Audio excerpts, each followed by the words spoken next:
Hello. Good morning. Yo. What's up, everybody? How we doing?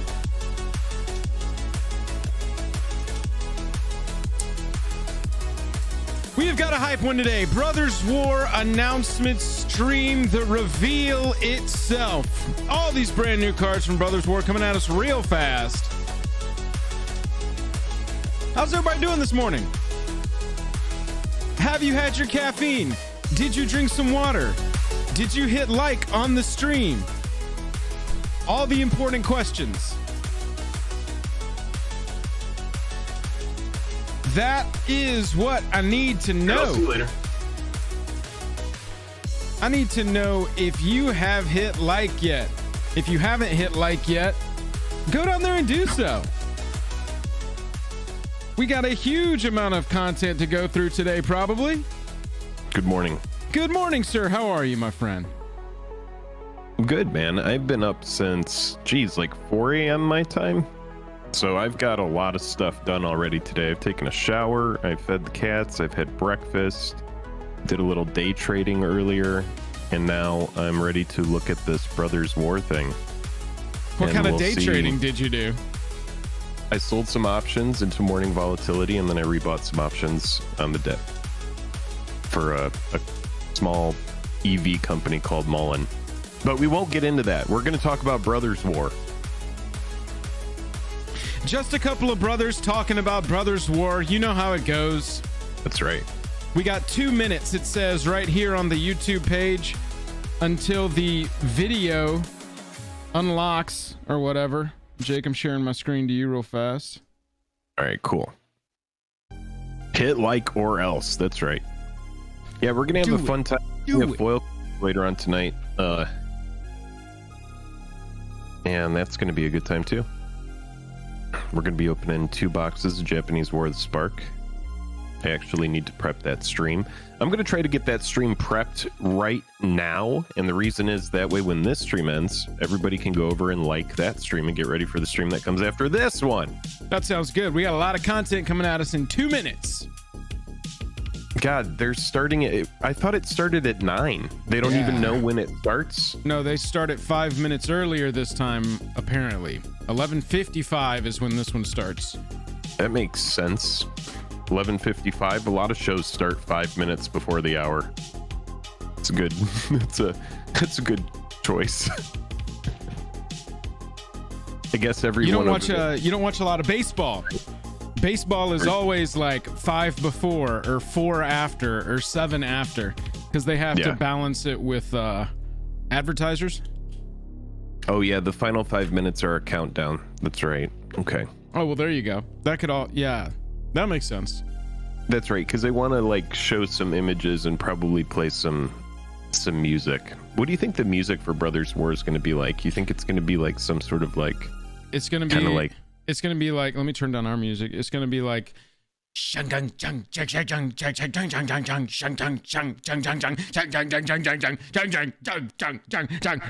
that. Brothers War. Urza! Mishra! That is probably it.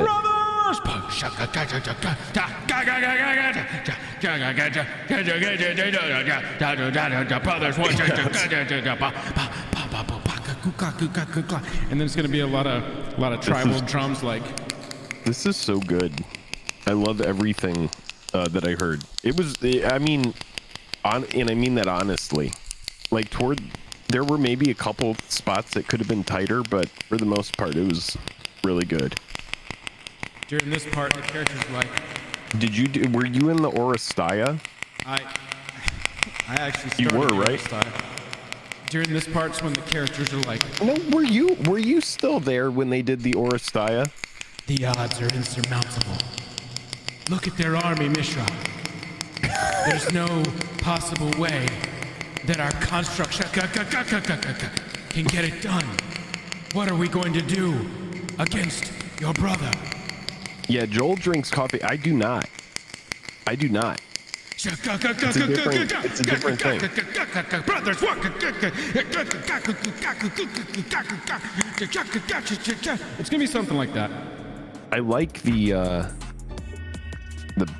background that they picked here. It kind of like looks like I don't really know a good way to describe it. It's kind of like 5 science facts that you should know before you go into the chemistry lab. You know, I was just about to say this reminds me of like Bill Nye the Science Guy from 2003 Always wear science your goggles. class. Kyle knows. Like, Kyle already knows the lyrics to the theme song. Does he? Yeah, it does go. Ga ga ga ga ga ga ga ga ga ga. Brothers, what? Ga ga ga ga ga ga. He knows it. I drink G Fuel. I don't drink coffee. Isn't G Fuel? That's like. I'm a gamer. What is the G? It's gamer fuel. That's what it stands for. Start off as gamer fuel. Gamer fuel. Okay, so what is it? It's like you know, compared to coffee. Yeah. It's something. It's like that. Yeah, it's a little like that. Got it. Chat, so let's talk about what's going to happen here today. Wizards is about to reveal a bunch of Brothers War details. This is the stream where we're going to get to see mechanics. They're going to reveal some cards. We'll probably get to see a land cycle if we're lucky. And then at the end, there will probably be like, oh yeah, and we took this beloved character and shit all over him. So it's going to be a fun time overall, but I need y'all to know. This video is going to be happening. This one above us. We're going to make it bigger when it's time to pop. That's what she said. We are going to got him. We are got him. We are going to talk over it. Literally the whole time. Jake's going to be going spy calls, y'all. And I'm going to be going as what the makes stream you think is that going. I can afford spy calls? Having no clue what a spy call is. Yeah, I can't afford those. It's a gallon of milk, Jake. What could it cost? $20? What is the background here? Is there supposed to be music? I don't have any sound in my headphones. I have your voice. Should I turn you down and just watch their stream? Well, probably not turn me down, but you should probably watch their stream. I just want you to narrate it to me through musical vocal expression. Here comes Lady Danger. Yeah, Awkward exactly. announcements. Weird sketch. Here's a card. Weird sketch. Oh, fuck. Okay,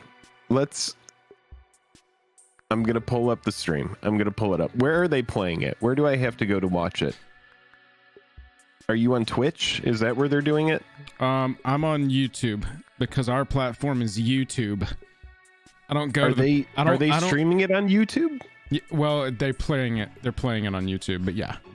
Oh, they're playing it on YouTube. Just go to Wizards of the Coast. I mean, Magic the Gathering, their official page. Got it. So I was just making sure I didn't have to go over there and. We will be talking about these things as they happen. If you are a person who wants to hear every single word out of Lady Danger and Jimmy Wong's mouths, make sure that you are watching the stream, and you can come back and watch us kind of react to it later. But we are going to be reacting in the moment, talking about it as we go. Why does this Discord Nitro thing pop up on here? This drives me crazy. I want it to go away. There we go. Maybe later. No, you're hearing the stream. If you're hearing that like tropical sort of lo-fi music. Oh, no, I had to pull up the actual stream. I'm talking to chat. Oh, okay. Might be. Here we go. I'm turning this up. The stream begins now. These are numbers, chat. 6, 5, Welcome, Magic fans. 4, I'm Three. Lady We're a Danger little from ahead the of you, Command Joe. Zone podcast, One. here to help kick off the preview season for Magic's you're not. latest set, The Brothers' War. This set, we're joining Magic's modern-day heroes as they delve into one of the most important events in the history of the I count multiverse, 18 searching the lightsabers. past for a way to thwart the Phyrexian threat in the present. Now, we've got a lot to show you today, so let's get right into it with a look at how the designers and artists took inspiration from Magic's past as they brought this pivotal moment in history I to can't life. hear it over your music. One of the difficulties of telling a story in Magic is that it's non-linear, right? There we You go. get 15 or 16 little windows into the setting and the story that we're trying to tell. So in this case, we're telling a story that spans I'm multiple excited for this. generations. It's somewhere between 40 and 60 years of history on Dominaria. You'll see giant mechs, you'll see trenches, you'll see Thran ruins, you'll see environments that if you're a fan, you know will be Dominaria, but will be Dominaria kind of like you haven't seen it, you've only heard it described. The Brothers' War takes place something like 4,000 years I in the forgot past. One of the things that we want that there people to would see be like upon a opening a booster pack is giant mechs. You'll know right away that you are in the Start Brothers' of the War. song. We'll see those mechs in the landscape at their full strength Before we and go back glory, in the marching shaka- across the world as That's one my would have bad. seen it during the Brothers' War. Full We're going to be lands? printing the remaining 4 You did your Painlands best. that were not in Dominaria United. They are Brushlands, Underground River, Llanowar Wastes, and Battlefield Forge. Finishing it off. For Brushlands, that one Yawn. depicts a Don't moment care. that is in the High War. You see Thran They're ruins nice in to the have, background. and you know we're To gonna further get ground some it in like the second big half old of the Brothers' borderless War, we versions have of them the and shit. trench running straight through it, which distinguishes it from sort of a third act land All right, like Underground Painlands. River, where you can see the wreckage and ruins of machines from both of the Brothers' army, along with these characteristic sort of caustic, decaying Power Stone moats. The earth itself is polluted. For Battlefield Forge, half of the land is on fire. There's no more factory that is mass producing things. They are collecting slag heaps of scrapped machines and melting them down on the battlefield itself. I believe this one is set somewhere in the Great Desert. The last of the 4 Painlands, Llanowar Wastes, it was the most difficult one from a creative perspective because Llanowar becomes a wasteland after the Brothers' War. Llanowar is set on a completely different continent. You can see in the background there's this burst of white light and the clouds are sort of deforming around it. That is the moment that Urza is detonating the Silex. We see the forest of Llanowar the day it will become a wasteland. Whoa. One of the ways that we're returning to Magic's past is through our blueprint treatment. Every time which you hit the we like button are on taking this a selection stream, of they cards, reveal and we a are new using them card. to sort of reimagine through the lens of the Yeah, Brothers' Chad. War in kind of the heads of some of the marquee characters, Urza, Mishra, their assistants, Tanos and Ashnod. The art for these cards, these are meant to be pages out of their sketchbook. It's sort of their Good marginalia illustrations of how they imagine I certain aim for that artifacts kind that of they've either stubble every day. encountered, designed, or dreamed. For example, we have Ashnod's Altar, which was, I believe, first Ashnod's printed in Altar. Antiquities, which gets wrapped up into the entire canon of the Brothers' War. We've redone that one with our blueprint treatment, which is showing pages from Ashnod's own journal, designing the altar and imagining how it would work and the different functions that help her to create her, hideous amalgamations of human and machine. We also have Ornithopter. There are many different printings of Ornithopter. We wanted to run with Ornithopter. one that we can imagine as Urza designing sort of an early war model. When I wrote the concept for this card, was sort of imagining it to be the one that the character Rendell uses to escape Krug during the siege, along with all of Urza's documents. For Joel, Goblin you remember when we Charbelcher, this talked is something about that blueprint Satanos thing was years on an ago, expedition and we were somewhere like, in it'd be Tertiary cool if they encountered put blueprints goblins in and made stuffing that chickens kind of and like a thing. nails and Before bombs blueprint and was a other thing. goblins Oh, yeah. into a cannon, firing it and saying, "Here is our Goblin They should Charbelcher." hire us. These are curious, brilliant people. They're curious about it and they want to know more about it. And that's They what don't we hope have to show with hire these us cards. because we do free Now, before we consultations look at how the online team approached constantly and put them out revisiting for these free. iconic characters, we need to understand what their cards actually do. So first, let's take a moment to hear from editor Matt Tabak about the mechanics of the Brothers' War. So the Brothers' War is, of course, one of the most Mechanics famous time. stories in all Here of we go. Magic. And a big part of it is the act of creating these gigantic war machines, artifact creatures that are dotting the landscape and bringing about destruction and terror. But what if we took these giant war machines and kind of broke them down to an earlier version, a prototype, a smaller version of itself that had the same abilities, but maybe wasn't quite as large? What if we could combine that into one card? So you could either choose a smaller version or a larger version, depending on where you were in the game. New version of Well, modal. Prototype. Called Prototype. Here New we prototype cards are artifact creatures that offer Whoa, two there's a choices, mythic. and your opponents won't like either of them. Each prototype card has a divided text box, At the top is the prototype ability, and an alternate mana cost and power and toughness, characteristics it'll keep until it leaves the battlefield. If you cast Phyrexian Fleshgorger for 1 Modal BB, creatures, it'll ladies be a and 3/3 gentlemen. black artifact creature. If you cast it for 7, you'll unleash its full might as a colorless 7/5 artifact creature. Modal power and toughness Either on way, creatures. it has the other abilities displayed here. You're gonna have to read this to me Unless later. they're I don't being know how to cast, read it. prototypes off These the are gonna be battlefield good. have their normal characteristics. So Phyrexian Yeah, but Fleshgorger people is a can- colorless they're all 7/5 in kicker. your library. Early game or late, your war machines will be ready. The Brothers' War is an ancient war seen through modern eyes. And these massive war machines need power somehow, and that's Power Stones.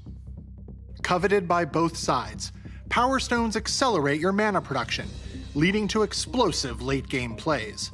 A Power Stone Aston token is an says artifact kicker. token that can tap It's for kicker. 1 colorless mana. More kicker. Now Hot that dice. mana can't be spent to cast a non-artifact spell, but it can be spent on anything else.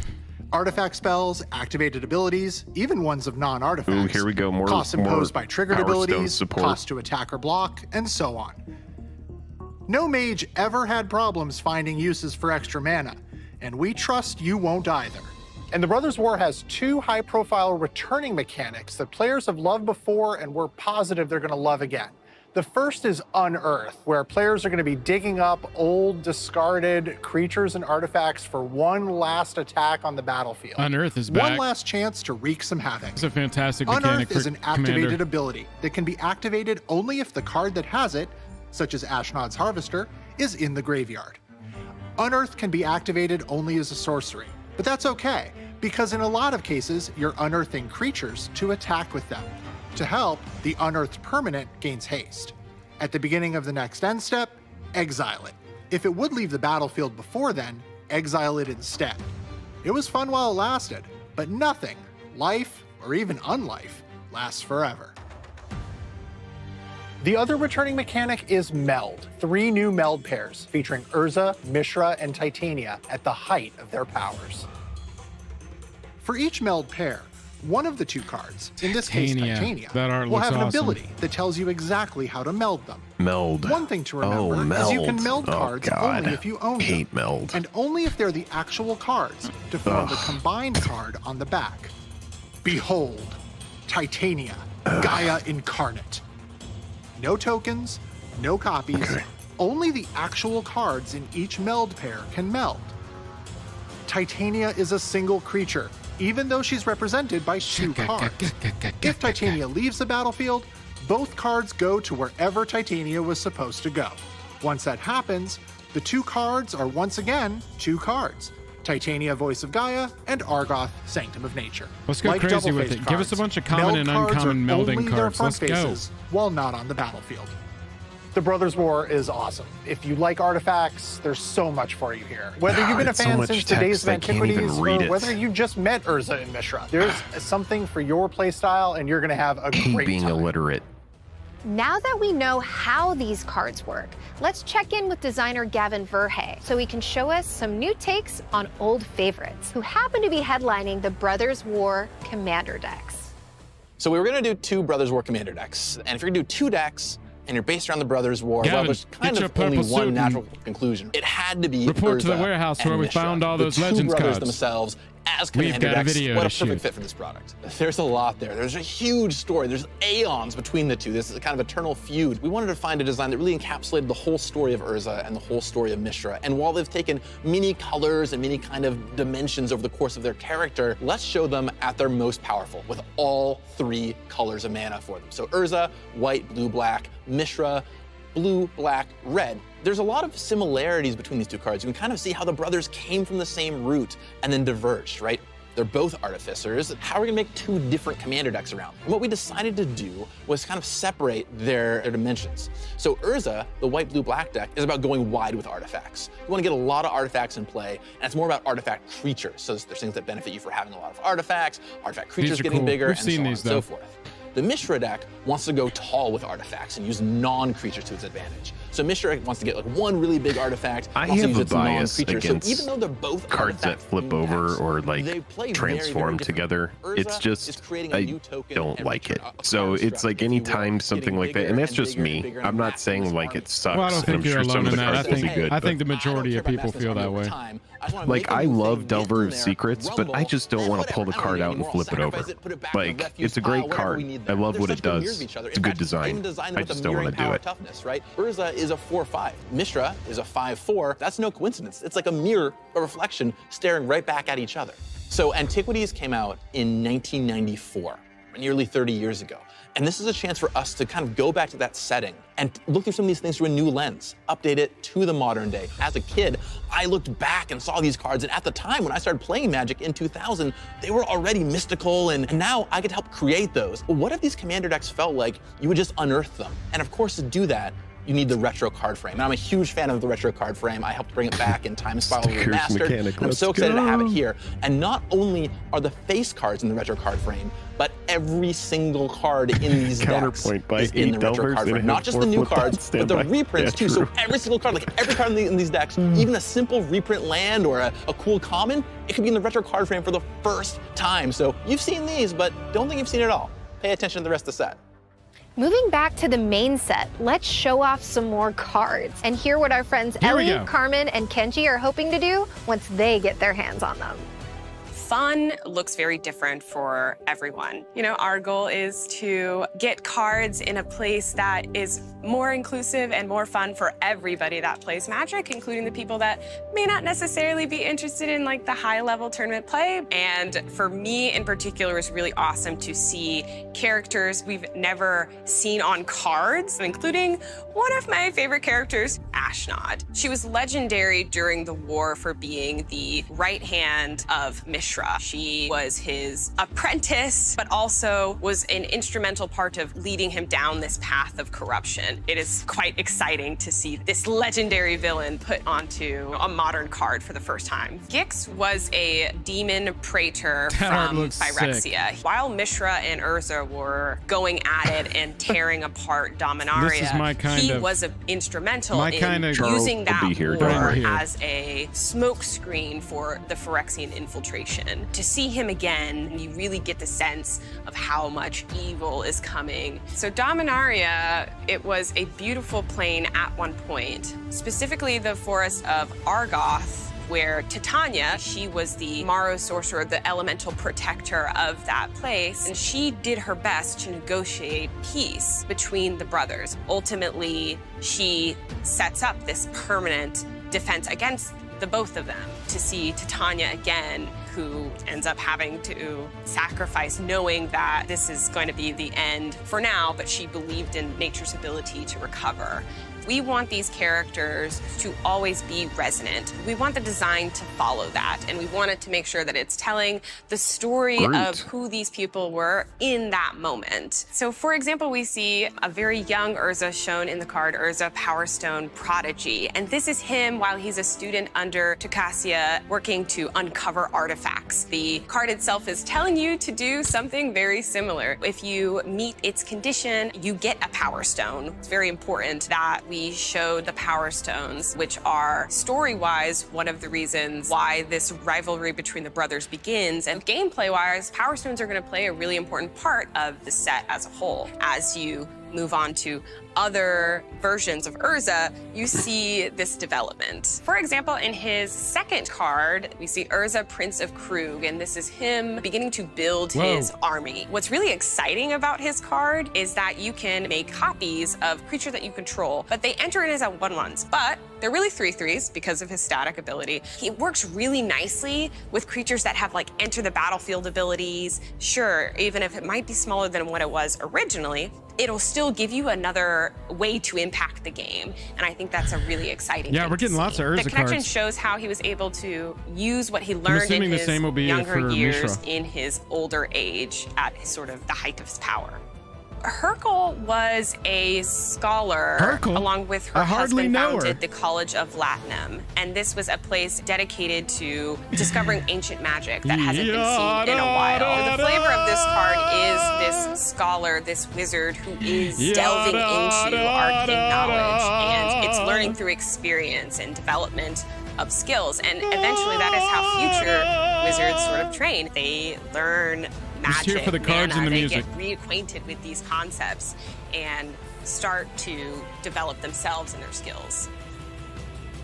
The Brothers' War is a very interesting story. There's this complexity and depth to it that's really interesting. So to get to see these characters that some aren't necessarily heroes or they didn't necessarily start out to be villains, and now we get to see them from the perspective of when they really started, when they were much younger, and how these things develop. That's always really interesting. And so I'm really excited to see characters we just haven't seen before get cards and get some more storytelling behind them and flesh them out even more.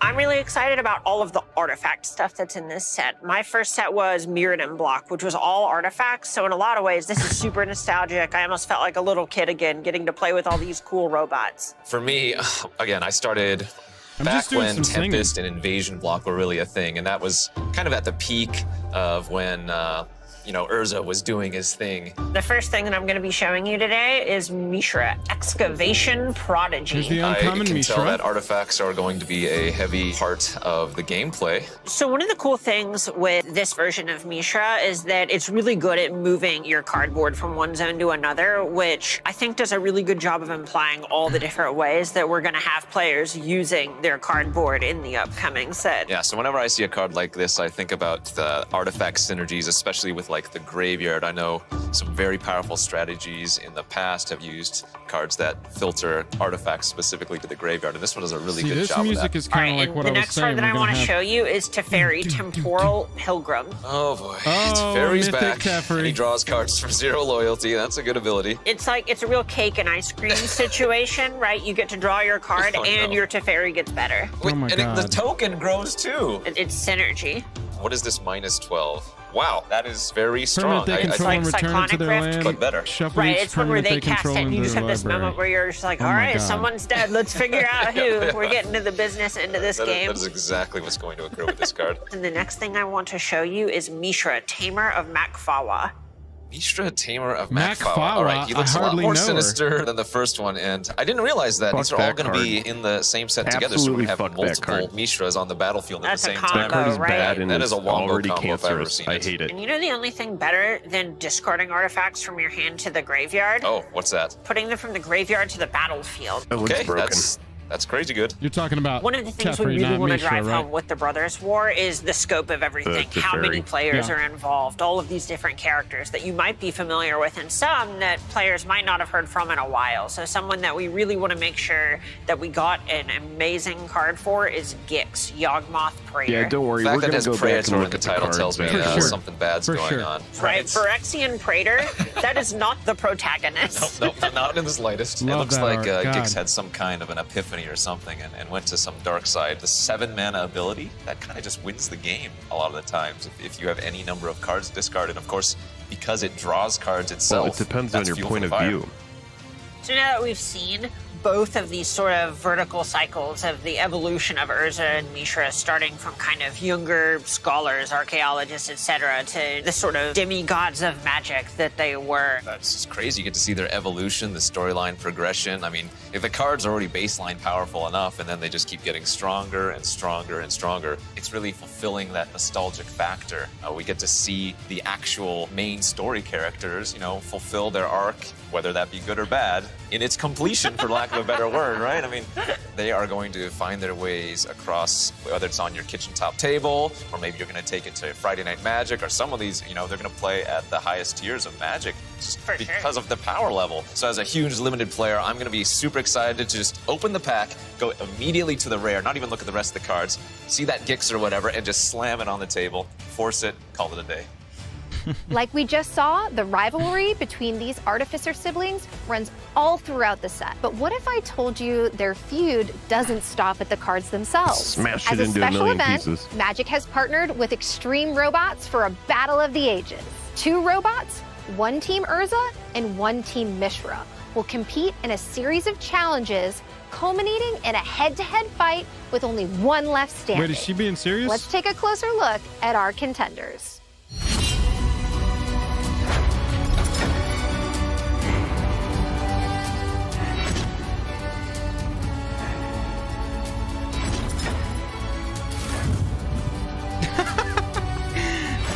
We're doing Everybody, battle. if you are enjoying the stream, click like and subscribe. I do see we have over 500 people watching, which is freaking awesome. We only have 118 likes. Let's get to 269 likes for the memes. I know that we can get there. Reminder, if y'all want to hang out tonight, we got another stream later this evening, 9 p.m. Eastern, 6 p.m. Pacific. You all enjoyed this look into everything coming That's your right. way Let's in see the Lady Brothers Danger War. wrap this You'll one be able out. to start playing at pre-releases beginning November 11th on Arena and Magic Online starting November 15th. Or when the set hits store shelves November 18th. And be sure to mark your calendars for the Brothers War Commander Parties, being held December 16th through the 18th too. Now before you go, we've got one last date to remember. On October 30th, the official cinematic trailer for the Phyrexian story arc will be revealed to the world at the Magic 30 event in Las Vegas. Even if you're not attending in person, Yeah, we've got a you'll lot be of- able to watch lot it of live reveals at over the next 10:30 few a.m. days, 'cause Pacific they are time during doing the a lot of Brothers this War from preview Vegas. panel. And as a special treat, here's a sneak peek at the first 20 seconds of the cinematic. Enjoy!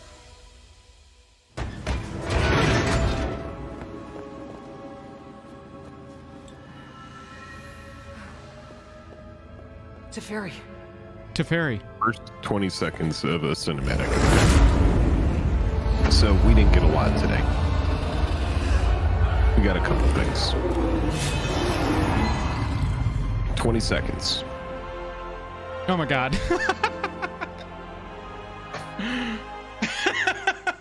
That was very funny. Okay. All right. That's what the first 20 seconds looks like. All right, chat. Tight. All right, let's look at some cards. You I'm gonna want to look be- at some cardboard? I'm going to be real with you. Yeah, we're going to recap whatever we just saw. That was one of the lighter reveal days that I've ever seen. That was They- not bad. Well, Yeah. they also, I think that they are specifically like trickling stuff out over Magic 30 to make the Vegas event have some more like exclusive stuff, if you will. And so I think that the reveal on this one was a little lighter. I mean, normally they're like in different, you know, themed sets and doing sketches, and there's a couple of hosts, and you know, it was just kind of like, hey, set's coming out, here's two or three new cards, which, you know, it's fine, but normally those are heavier as far as content goes. But you know what, let's start with this one right here, because let's talk about some cards. Jake, I think this was your favorite one in the entire reveal, right? Teferi, Temporal Pilgrim. Teferi, Temporal Pilgrim. Blue 3. 4 loyalty. Whenever you draw a card, you put a loyalty on Teferi. Wow. 0, draw a card. So that's really +1, draw a card. -2, create a 2/2 with vigilance. So it can attack and block. And it says whenever you draw a card, put a +1/+1 counter on it. So it gets bigger and bigger to protect Teferi. And then -12, target opponent chooses a permanent they control and returns it to their hand. Its owner's hand, but their hand, probably. Then they shuffle each non-land permanent they control into the owner's library. Wow. Yeah. You know, here's the thing that I have a problem with the card is it's just so easy to bolster it up using degenerate draw. It's just it's really annoying. And it can protect itself. I think it's really good. I think it's pretty busted. We'll see. 2 blue is not nothing. It's not a lot, but it's not nothing as far as a restriction. It is 5 mana. You know, you want to start ticking it down immediately, and so you need to have built up on your board in the first 4 turns, if this is coming down on curve, something that's like going to draw you cards, like an artifact you tap to draw a card, right? So that you can create the creature token on the same turn as you draw a card, give it +1/+1, and put a counter back on Teferi. That's kind of the best possible rhythm I can see for this kind of card. The thing about the card is that you just build it into a control shell, and it's your win condition. Maybe run a couple bombs alongside it, but this card does everything it needs to do to just win the game. It's velocity, which is going to keep your hand filled up, and it has ways to protect itself, which is not only going to protect it, but help it win the game. So once you've established a board, just slam this down, keep a counter spell up to protect it, and then you're just going to run out of control as soon as you start drawing cards. It's just... So looking at it... It's very good. Looking at it from a commander shell, I think that, it's potentially... fine in commander. Well, no, I mean, I think we potentially have one of a stronger level of Planeswalker here than your normal average Planeswalker in a commander deck, because you can run so many pieces alongside it. Any sort of looting effect is going to grow the counters on Teferi and grow the spirit that he creates. Draw a card, discard a card. You've got cards like Rhystic Study. You've got cards like, any of the passive draw enchantments are going to be growing Teferi and growing Teferi's protecting spirit. And then you get real degenerate, and you combine this with Consecrated Sphinx, and you've got a brutal, absolutely more brutal Cyclonic Rift. Yeah, I mean, it plays alongside that. It is crazy that the 2/2 blue spirits are just going to keep getting bigger and bigger, and they have vigilance. Oh, it does. Like, that's the thing. It is for only one opponent. I misread that. Target opponent chooses a permanent. So it's a really brutal Cyclonic Rift for one person. This Teferi just goes, you in particular, you're done playing this game. Yeah, but if you're drawing enough cards, you might just get to build them right back up. So I think that, I think it's really good. I don't know how strong it will be in Commander, but I do see your point. I know that it will end up dominating Standard. It just looks like one of those cards that you just have to fucking play through. Phyrexian Fleshgorger was a big one that we saw. One of the new mechanics, prototype. This is a new version of Kicker, like all cards, all MTG mechanics. But having modal versions of a creature, that's good. If you have a deck, I'm looking at it through Commander. If you have a deck, why wouldn't you run these types of creatures where you can get the payoff of a potential 7-cost, 7/5 menacing lifelink in your deck, especially if it fits artifact synergies and that's what you want. But if you draw it in your opening hand, you're not just sitting there waiting to get 7 mana. You can just slam it, get to work. It's just a 3/3 for 3. Right. 3/3 for 3 menace lifelink. Menace lifelink. Yeah. Start it going. Because I'm assuming especially in a deck like this, if you've got an artifact synergy, you've got artifact recursion synergy. So if it goes to the graveyard, cool. Let's get it going. Let's start attacking down the early threats. It is Kicker, and it is essentially a nice modal, good early, good late. I mean, Menace lifelink for 3/3 for 3 Menace lifelink. With a ward. God. It can't be targeted without paying life equal to its power. Yeah. And that's a significant ward. A lot of wards are like pay an extra 1, paid 1 life, pay 2 life, discard a card. Stuff like that, that's fine. But if this is a 7/5, paying 7 life to target this thing down, I mean, it's massive. Dude, look at the mouth of this thing. Just looking at the art for a second. It's a bunch of drills and digger gears. That's brutal. Yeah. I would hate to fall into that thing's mouth. Oh, you would be eviscerated. It's how they make chicken nuggets, right? They just dump a bunch of chickens into a grinder. You would just turn into ground beef. Chicken nugget meat. Yeah. I've always sort of aspired to be chicken nugget meat. We got an uncommon, a rare, and a mythic version of all of Urza and Mishra, our 2 main characters in this storyline. The uncommon version of Urza, 3 mana for a 1/3 Vigi. Pay 1 loot. That's kind of nice. Draw a card, discard a card. Whenever you discard 1 or more artifacts, create a Power Stone. so you can ramp up with your Power Stones.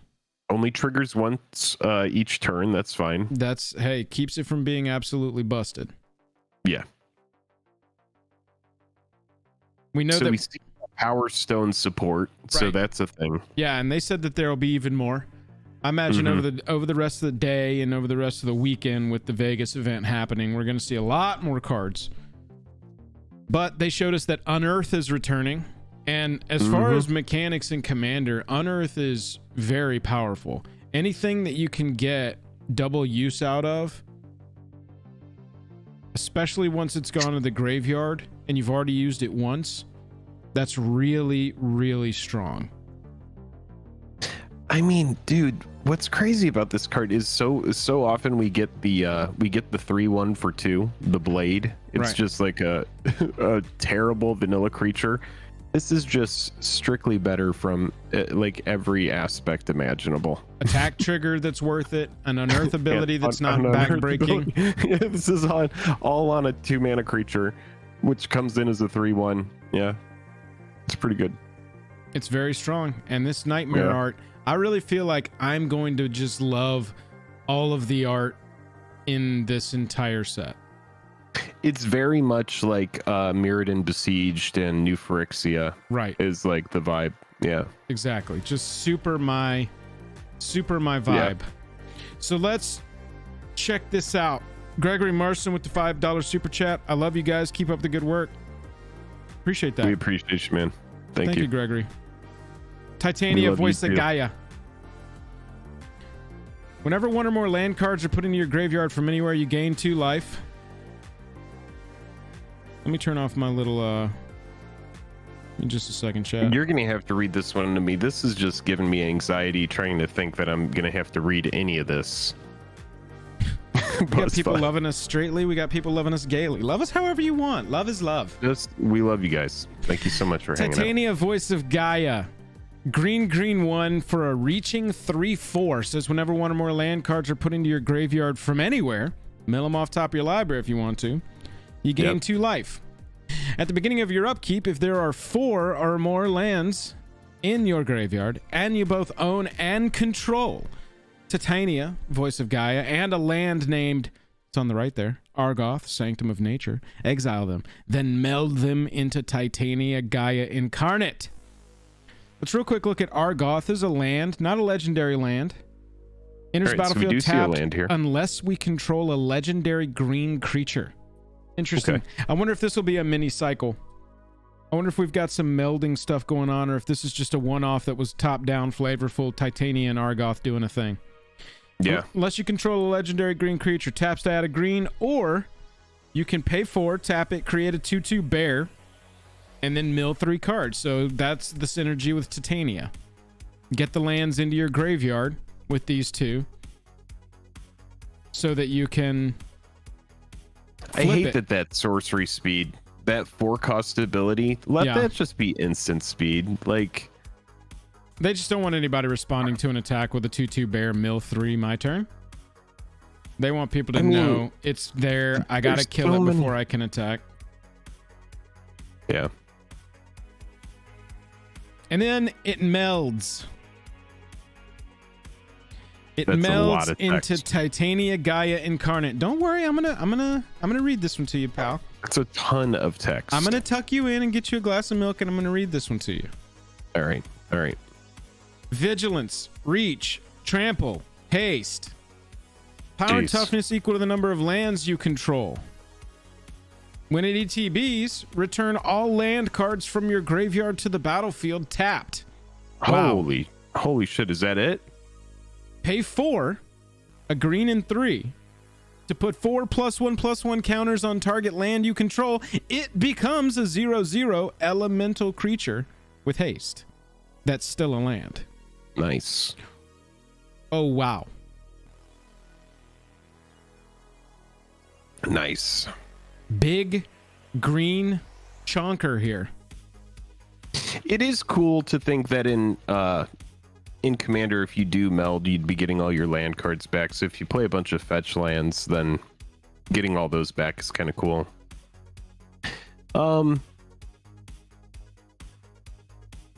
Yeah, it's kind of neat, but I just hate flip cards so much. I think that in general, I am more interested in playing Argoth Sanctum of Nature. I mean, I guess you play Titania if you're going to play Argoth, but I want Argoth in like a black-green sort of Reanimator Shell commander deck, because you're creating a token to sacrifice and you're self-milling for 3. And, you know, the players in chat that have played a lot of self-mill strategies know one of the most difficult things to do with a self-mill strategy is the actual act of self-milling. There's not a ton of cards that do it a lot. There are cards that do it one time, maybe twice when it dies, something like that. But repeatable... The best way to self-mill is just like play Golgari, Grave Troll, and Stinkweed Imp and a bunch of dredge cards. Exactly. Life from the Loam.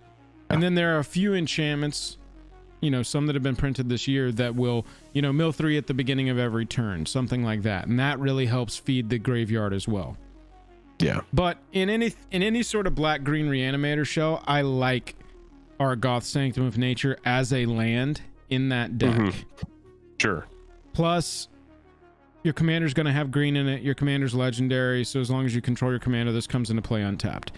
Then Titania in that deck, it's fine. I mean, honestly, you just kind of play it to maybe meld Argoth and Titania. If you get one or the other, tutor the other up. And I'm assuming in that deck, you know, where you're milling 3, it's not that difficult to go and get whatever cards you want because you're playing with black. Anyway, that's Titania and Argoth. True. Cool. This is the rare version of Urza, the Prince of Krug. This seems like it can be really good. It's a lord for artifact creatures, and it has a mana ability that doesn't require a tap or an activated ability. Yeah, well, excuse me. Power Stones, bro. That's the kind of thing that you want Power Stones for. Artifact. Yeah.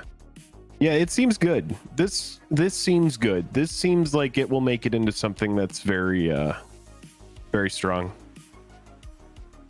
Tempered Steel was one of my favorite decks back in Mirrodin Besieged and New Phyrexia.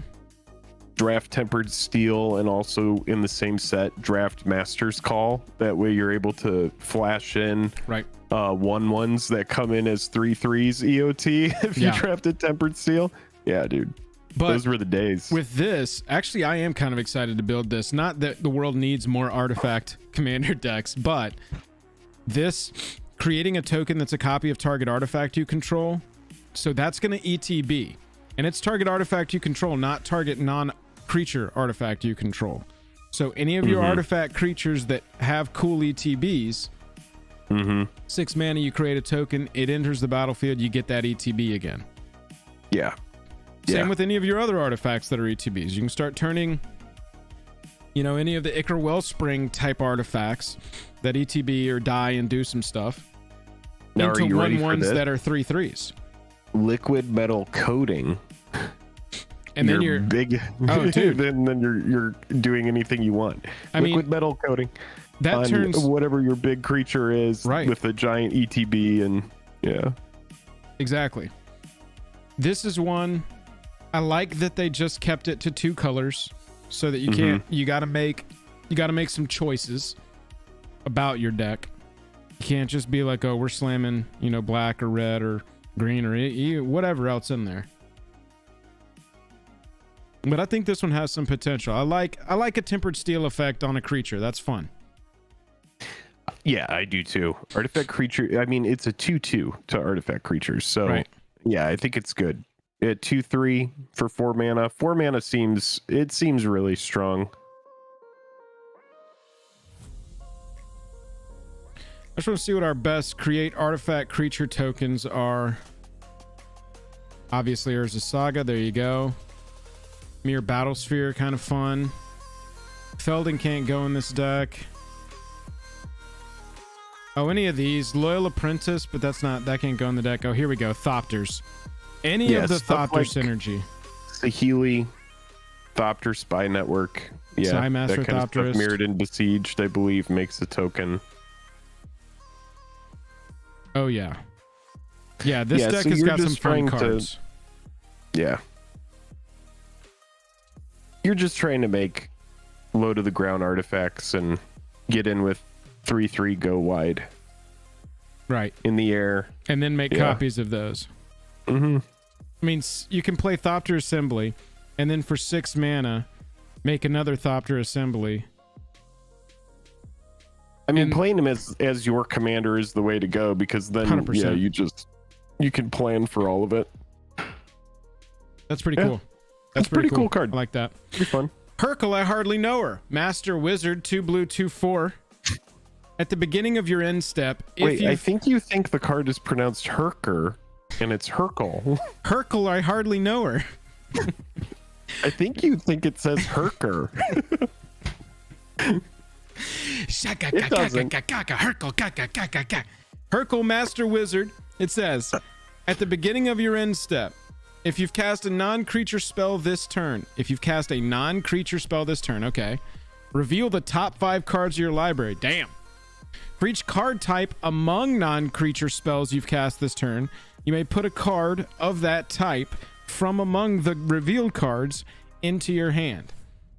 So if you cast an instant on your turn, everybody's going to go, why are you casting instants on your turn? And make fun of you. Even though it's completely unfounded. You can cast instants at any time. It's in the rules text. Don't laugh at me for casting instants in my main phase. Yeah. If at the end of your turn you've cast an instant, you reveal the top 5 cards of your library. For each instant among those... No, for each card type among non-creature spells, which is instant for us, you may put a card of that type from among the revealed cards in your hand. Rest go on the bottom of your library. Right. So it's like cast a sorcery, get a sorcery. Cast an instant, get an instant. Cast an artifact, get an artifact. As long as it's non-creature. If you have a top and then you rearrange the top 3, you see you have an instant and a sorcery. Maybe after that you decide to cast an instant and a sorcery. That way you are guaranteed to get both. Good card advantage. This is good card advantage. This keeps your hand full. I mean, it's 2 blue, 1 other. It's got super relevant creature types with human and wizard. I think that this will become a played commander card here. Yeah, it's low to the ground too. Being 3 mana, yeah, 2/4. John, 8 lines of text is way too... I mean, you can guarantee Jake is never going to read this card. I can't even count that many lines.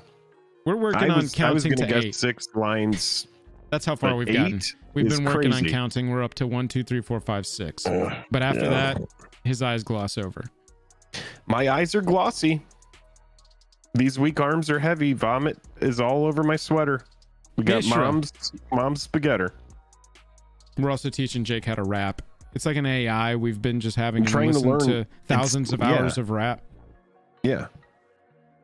Mishra, Excavation Prodigy. Buzzfuzz, you might be right. Jake doesn't care about anything that's not an enchantment. Has Haste. This creature has Haste. You pay a line and you whoop it around, and you have to... You whoop it. You have to pay a line and whoop it. Legendary creature, human whooper. You got it. You do have to whoop this creature. You have to whoop this creature to use its ability. A little bit. Let's read it for a second here. Would you read it? You know I can't I'm read now it. really into I want tapping to being analyze called. the card. All right, I'm gonna... And I haven't even had a chance to hear what you say what it is. Here we go. Mishra, Excavation Prodigy. Haste, pay 1, whoop it, discard a card, draw a card. All right. I'm just really into tapping being called whooping now. 2/1 for 3. Mishra, Excavation Prodigy, Human Artificer. 2/1 3 mana, red and 2 for a hasty. Pay 1, whoop it, discard a card, draw a card. Whenever you discard 1 or more artifact cards, add red. This ability triggers only once each turn. Honestly, that line of text is the most important on this card because it's pretty good. It's pretty good. Mana ramp. I think I'm a fan. Filtering. I don't like... It's kind of a bummer that you have to discard before you draw. That's always a bummer. The opposite way around is better. But... All right, so for 3 mana, you play this. Say you have 4 mana up. For 3 mana, you're playing this. And you're gonna... You know that you're gonna go online with the discard a card, draw a card. You know that you're gonna be discarding an artifact. So on turn 4, you're playing this. And you are paying 1 to tap it. You're netting 2 mana. So it nets you. The turn it comes in. If you have an artifact to discard, It nets you a mana on turn 4. It's okay. Yeah, well, I think mean, on it's turn okay. 4, with your example, you can use all 4 of your mana to cast this and use the ability whooping it to discard a card, draw a card. And because you know in advance we're discarding an artifact, we are going to pay 2 mana. Up to Right, you can cast something for 2 mana. And I mean, that's a pretty big turn 4 turn. Fix your hand a little bit, get a creature down on the battlefield, get a... Hold on. John Reed did a blue box. John I need you Reed, to read what John Reed with the $5 super chat says the more text on cards, the more off the rails these get. Thank you, Wizards. Crying Joel, Jake drinking 2 margaritas. I do want to drink a margarita. It's just a little early in the day. Yeah, you got to wait until at least 10 a.m. Yeah, you're probably right. Unless you're on vacation. We looked at Teferi time. Let's look at the rare version of Mishra, because this one actually has some promise. 5 mana for a human artificer 4/4. Permanents you control have ward, sack a permanent.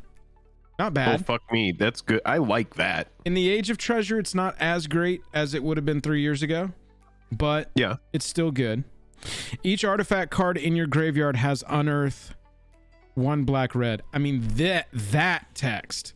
Play this as a 5 mana enchantment, basically, out of your command zone. Dump your entire library into your deck into your graveyard as quickly as you can. Get Mishra on the battlefield, start unearthing enormous artifacts. Each artifact card in your graveyard. Each artifact card in your graveyard. So go grab for example, like a Ornithopter of Paradise. Go grab like a Pilgrim's Eye. Go grab an 1/4 shield. Joel, what are your thoughts? Which ones would you grab? Metalwork Colossus is just kind of a free 10/10 that starts returning a lot of stuff. I'm looking at the top CMCs. I mean, Darksteel Forge. Yeah. It's only going to be on the battlefield. That's a bad example because it's only going to be on the battlefield for 1 turn. Oh, dude, here we go. Res Phyrexian Triniform. It dies. You create 3 colorless golem artifact creature tokens. That's like perfect with Unearth. Same with Triplicate I wouldn't do Titan. that because that just seems like too much value. I wouldn't want to go with something too much value because then everyone will get upset with me, you know?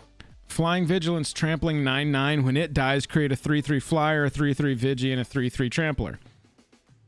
Unearth it for 3 mana. I would expect all of those big janky cards to have a little bit of a move off this. That's probably a good Filigree Angel. A good read. Yeah. When it ETBs, you gain 3 life for each artifact you control. We can't play that in that deck. It's blue-white. What are the colors on this? The colors are red-black. Oh. God. Yeah, they kept it out of the blink colors. Imagine if you could blink. Oh, dude, you got to. You got to. Yeah, blink it out of the Unearth clause. You can still run Conjurer's Closet. Prototype? Or is it Conjurer's Closet? It is, isn't it? Yeah. I think so. Hold on. I'm liking these, tramplers. Oh, Unearth says exile if it would leave anywhere. That's right. That's right. Oh, at all. That's right. Yep. Yep. Thank you. We're trying to get tricky over here. Y'all got to keep us in line. We're going to do too much value. Might be. Everyone knows I can't read. You can't expect me to understand the game. I mean, come on now. If you're running this card in Commander, you are using end turn effects to counteract the Unearth. Sundial, Discontinuity. Yeah, possibly. No, I think if it would leave the battlefield, you exile it instead. So we got a replacement effect on the rules text for Unearth. I don't think Blink would work. But the thing is this is still a giving everything Unearth. I mean, one of the biggest combo-y decks, non-CEDH combo-y decks is Seadris. And Seadris gives everything black and 2 Unearth. Right?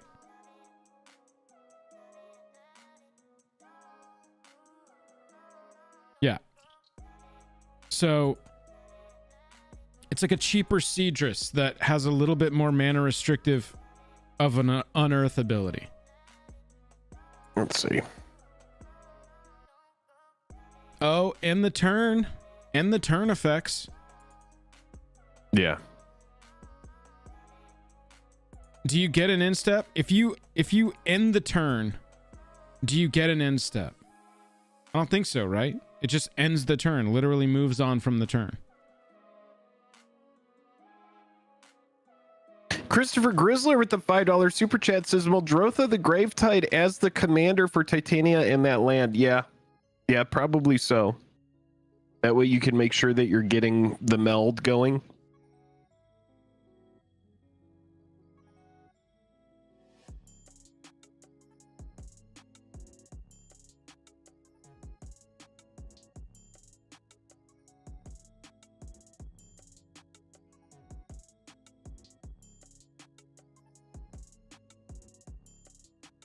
There's too many end of turn things for me to look at this.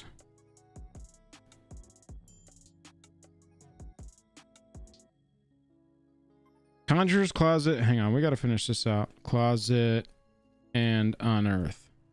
Everybody, if you are enjoying the stream, please click like and subscribe. That's a great way to support. We have 548 people watching, so thank you so much for spending your time with us this morning. Can you help us get to 269 likes for the memes if you are enjoying the stream? Click like and subscribe because there will be many more streams like this. In fact, we have a stream later on today where we're going to be opening 2 boxes of Japanese War of the Spark. I'm going to be getting that stream ready today, so definitely come hang out. If you stack the triggers so Closet resolves first, it exiles the creature, and Unearth's replacement effect has nothing to say about that, since it only cares if the card would move somewhere other than exile. The Closet will return the card as a new object, and when the Unearthed delayed trigger resolves, it exiles nothing. Ooh, baby.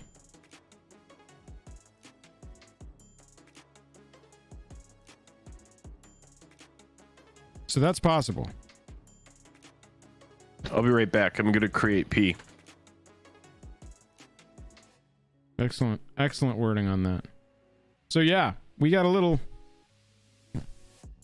some yeah, I know Osri, it's confusing to me too.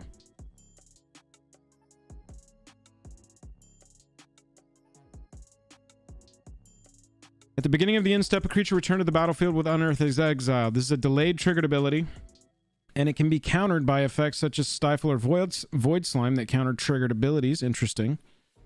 If the ability is countered, that creature will stay on the battlefield and the delayed trigger won't happen. However, the replacement effect will still exile the creature when it eventually leaves the battlefield.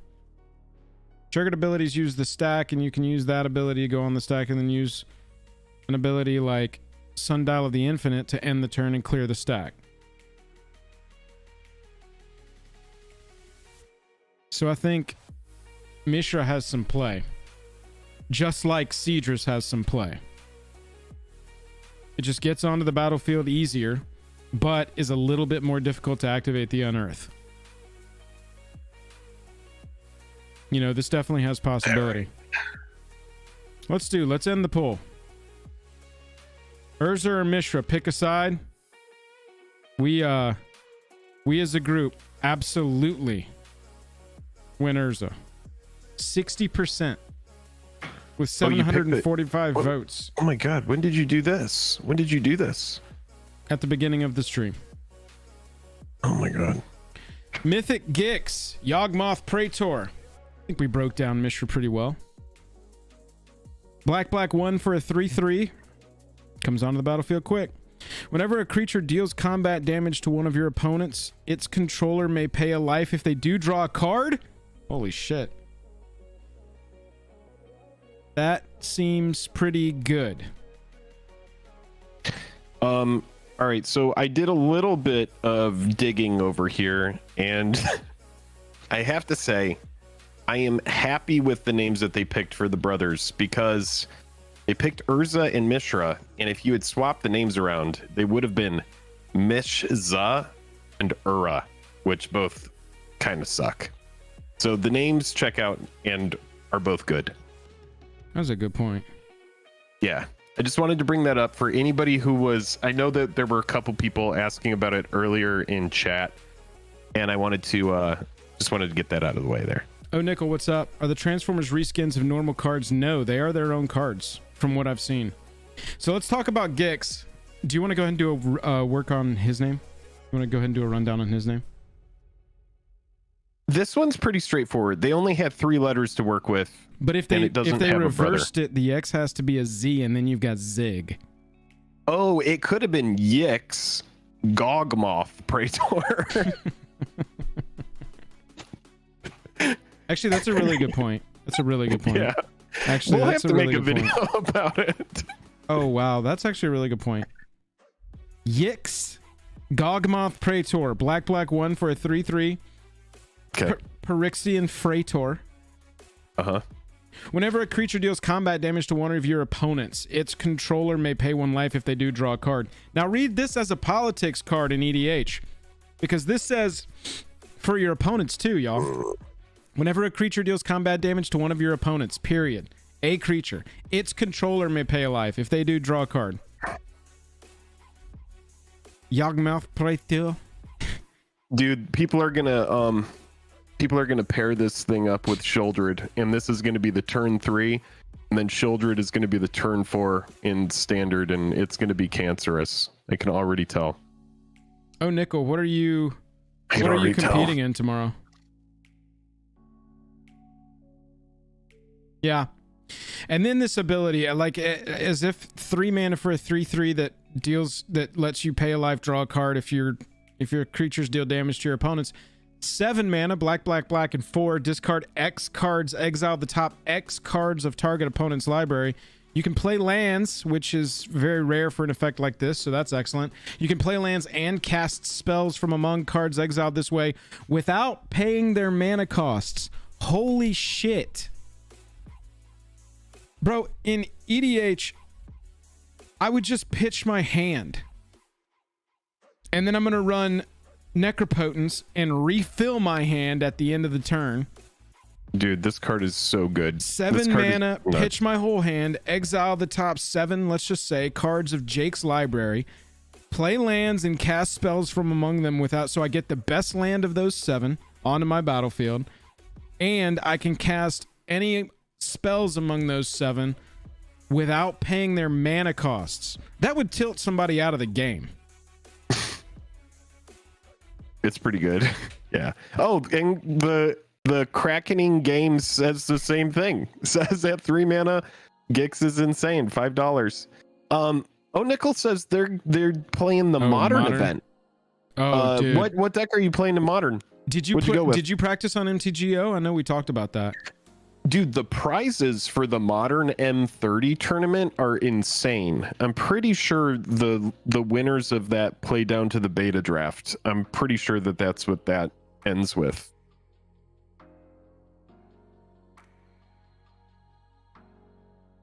Oh, you're playing Merc. Okay, got it. So that's the red-blue deck.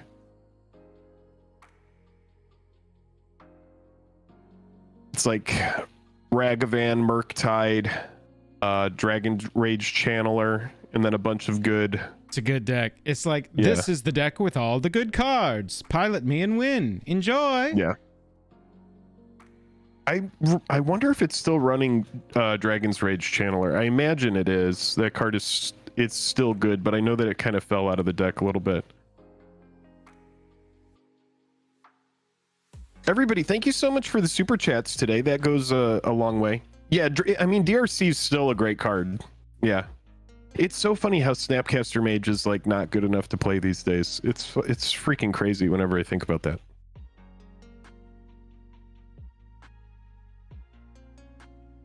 Yeah, I can't find the event schedule, but yeah, dude. Oh, Nickel, that's awesome.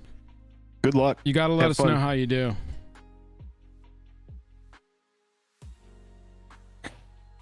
Oh, yeah, Snapper sits as probably like a 2 of in the sideboard. Yeah, that makes sense. Hop into Discord tomorrow and let us know how you do. Hey, Chad, I just dropped the Discord invite. If you're not in our Discord, it's my favorite place to talk about Magic, MTG Finance, Commander. You know, just shoot the shit. Hop into our Discord. I just dropped a link there in chat for y'all. So, Gix, Yawgmoth Praetor, this card is insane. Yeah. This card is really freaking good. I love the art. I love the low mana cost. I love the 3/3. I love the big ability on it that scales with the game. This is just such a home run of a card for me. I'm absolutely putting this in decks. God, I gotta think of what's my best shell right now that has black in it. Yeah, it's like a that group hug creates in a creatures. way. It's weird. Yeah, I mean, that's what I'm saying. It's the first ability on this is political. It's, hey, don't, I mean, you can attack me if you want, but if you attack Jake, you're gonna get to draw cards. That's all I'm saying. Do what you want. That's politics right there, baby. And it triggers off itself too. Exactly. You can do it if you want. Oh yeah, you get the ability. This is why I love it with the Sheoldred. This is what makes it so annoying, and I'm thinking about it from a standard aspect of this being the turn 3 play, and you play this in Sheoldred and that card Underdog. Dude, I'm telling you, man, like that's going to be like the most annoying deck to play against. Like this pairs so nicely with that new Sheoldred, and it's crazy because I read that new Sheoldred and I was like, it's pretty good, but it doesn't really do much. It doesn't matter that it doesn't do much. It wins the game just by simply drawing cards. It's so annoying to play against. It's an annoying card. It's really good. Nickel, no, we're not going to M30. We already went to one Vegas event this year. I really wish we had, but well, I mean, if they had announced it at the beginning of the year, we would have planned for it. Yeah. But at this point, you could have put off the baby. We've already gone to one Vegas event this year. I just had a baby. My baby's 8 weeks, 9 weeks old at this point. Little baby. I don't think I would have been able to go though, because it's this weekend and wife had an event this weekend the way it all was planned. Oh, look at this. Borderless versions of these two cards. Oh man, I really like these borderless versions. The creature, the card art, the character art in front of that blueprint schema looking. Yeah. That is very cool. These cards are tight. I want to build both of these commanders. I definitely want to build Urza, Prince of Krug. That just seems so fun to me. Hold on, I think I might be able to do a rework on these names really quick. Give me just a sec. Yeah, if you could go ahead and run the numbers on these names, I'd appreciate that. Yeah, I think we got this. What we're going to do is we're going to move a couple letters around. Darth, we'll see you at Full Quest. Chat, we're going to give Jake just a second. Part of reworking names is reading, and that's a really slow skill for Jake, so we're just going to be patient. Give them time. This art style is pretty excellent. Oh, it looks like we've got the official MTG article. Okay, so we knew that we were going to get some artifacts. Let's blow this up a little bit. We knew we were getting these. You know, I mean, it's like, look, this was a huge part of this set. Serialized cards. Why was this not mentioned in that video? I'm just disappointed about the video. But I get it. They want to split it out over the whole weekend with all the Vegas stuff. We got a live episode of Command Zone this weekend. And that's where they're revealing the whole all the commander decks, or the two commander decks. Sheesh. Each of the 63 schematic cards has 500 serialized versions. All right, so let's do the math. 500 times 63. You know I that's can't how many do serialized math. That cards is so rude. Well, thankfully the computer can do math. You can type it into the computer. These 5 times 6, 30. Oh wait, hang on. 5 times 3, 15. Okay, hang on. 315,000. Is that it? Or am I wrong? 315,000? Each of the 63 has Jake math is easy. 30,500. That's I'm gonna go ahead and do a rework on your name real fast. It's math is easy. I think it's 31,500. I think I was off by 1 0. 31,500 of these cards will exist, with each of the 63 having 500 individual ones. All right, so 31,500. That means that people are going to be getting serialized cards. This is going to be way different than like Legends cards, where it's like, I mean, no, people were opening Legends cards, but you know, I feel like serialized cards are going to be more sought after than an old $1 common Legends card. Well, I mean, if there are Maybe I'm wrong. 31,500,000 copies of these serialized cards, Yeah. pretty much everybody's going to be able to have one. That's a good segue into, I did a rework on the names, and this is what I got. Hang on, let me go ahead and go back to the names just so we can do the rework on them. Okay, what do we got? All right, so this is what we have here. So their names are Urza and Mishra. Right. We already did a rework on them, which would have made the names Mishza and Ura. Right. But we had a final rework on this with using all the letters and not messing around too much. Yeah, yeah. What do you think of these two? It would be Mirza and Ushra. Now that seems kind of cool. Ushra seems kind of like a recording artist. I like that. Ushra and Mirza. Mirza sounds like if there was a plane where it was a multiverse version of the characters from MTG and they were all cats. Yes. The Urza would be called Mirza as a cat form of Urza. Never, ever was there ever cat so clever as Mirza. Prince of Mustapolis. Look. Is that the lyrics? Nickel, we did I think open they're some close. legend cards. I think the big one was, what was it? Ball lightning? No, chain lightning? What did we get? On the stream. What did we? Big ball lightning. No, we got chain lightning. Chain lightning. Yeah, yeah. Yeah, we got chain lightning. That was pretty fun. That was the one That was we pretty opened. Okay, so serialized cards. I mean, this is just going to be so huge. I'm, I guess it's time. I guess we'll start organizing the patrons into a foil quest. Yeah, if people want to go on a serialized card quest. God, I was still looking for information on Dominaria Remastered. Is that happening? I don't even know anything anymore. It is. That's the beginning of the year, though.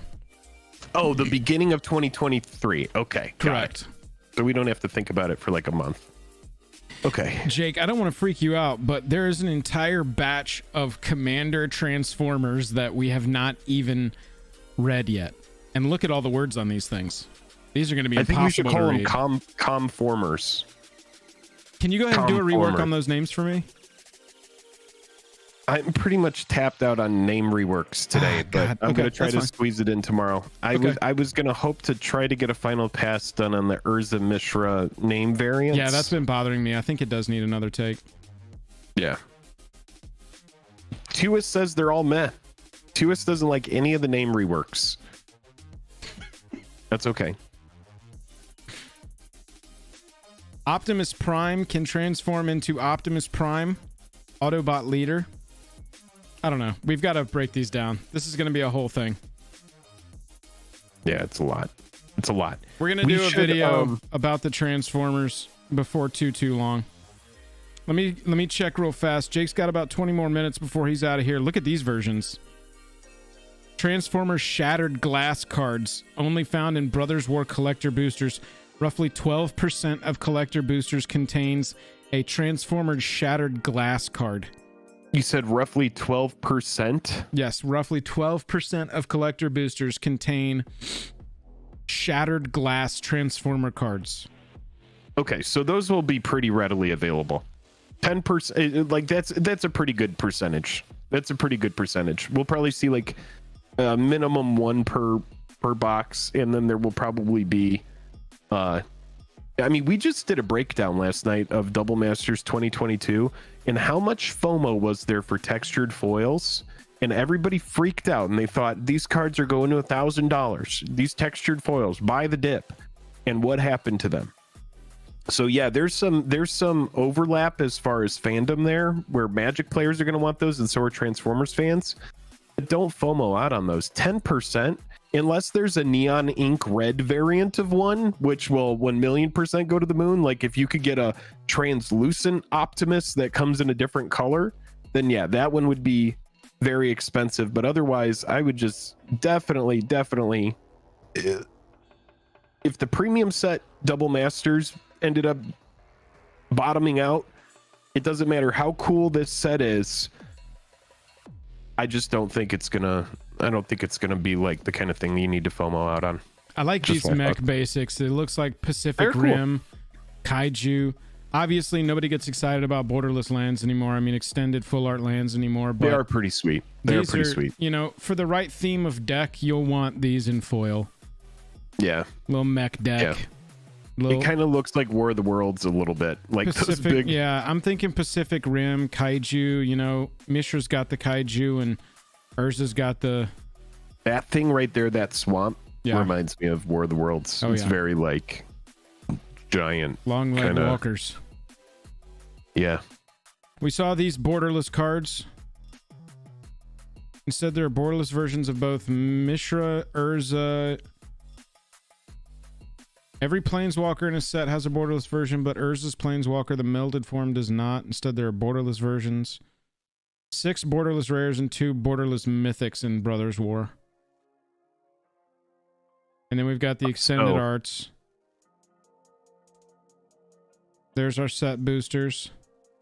Well, keep in mind as well, chat, because keep this in mind. They are going to show us that there are $250 booster packs. So the collector booster packs that come from this, they're only going to be 1/10 that amount. Yeah. So I mean, they're super affordable, you know? Collector booster in Brothers War contains a traditional foil double-sided token, traditional foil full art mech basic land, 4 Okay. foil commons, 2 foil uncommons, a foil rare or mythic. Then we get into the special stuff. Non-foil extended commander or jumpstart card, non-foil extended or borderless main set rare or mythic. Both those slots are rares or mythics. Non-foil retro artifact, uncommon, rare, or mythic. And if the non-foil schematic card is rare or mythic, the non-foil retro artifact card is uncommon, and vice versa. So for the retro artifact and the schematic slots, these two right here, only one of them can be an uncommon. So that's a nice little guarantee there. You know, if you get an uncommon in one slot, the other has to be rare or mythic, and vice versa. You're going to get an uncommon and a rare or mythic. It's not possible for these two slots, schematic and retro artifact, to be a rare and a rare, or a rare and a mythic, or a mythic and a mythic. That's not going to happen. After that, we got traditional foil schematic or retro artifact uncommon. Womp. Then we've got traditional foil or non-foil Transformers mythic. Then we've got our traditional foil or double rainbow. What the hell is this? Traditional foil or double rainbow art border, alternate border, rare mythic. What is a double rainbow? It's goes across the sky, all the way across, is my understanding. My understanding is that it's a double rainbow all the way across the sky. Yeah, and if you hold it at the right angle, I believe it could start to look like a triple rainbow. But that's all I know about it. Double rainbow. Okay. I don't We've think. seen it all now. I mean, Jake and I make videos about this game. I don't think I've heard of double rainbow yet. Oh, the serialized cards are the double rainbows, chat says. Thank you, Insomnia Zach. Look at Oh, this. okay. Zach G, $5 super chat. What could it all mean? I don't know. They don't even mention the double rainbow on the serialized cards here. Let's see if rainbow. Oh, I'm an idiot. Each serialized card is numbered between 1 and 500 and appears on a double rainbow version of our traditional foil. So there you go. Oh, okay. All right. This is a cross promotion, I'm pretty sure, with Skittles. With what? Skittles? With Skittles. MTG X Skittles. Wait, where does it say that? Are you messing around? Me? On this channel? think- In this stream? I think you're messing around a little bit. I know you're not going till tomorrow, but could you go ahead and write down Skittles and do a name rework on that for me? Skittles is a perfect name. We already talked about this. Okay. I still think it needs to be reworked. Okay, so It the doesn't. pre-release, this is kind of cool. Love when they do stuff like this. Pre-release, you get to choose between Urza's Iron Alliance or Mishra's Burnished Banner. And also there's Jumpstart.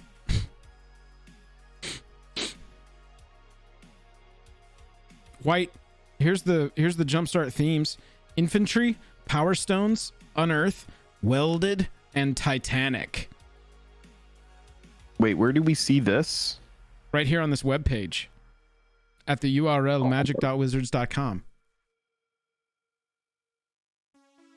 Oh, I see. Okay. All right. That's so the jumpstart.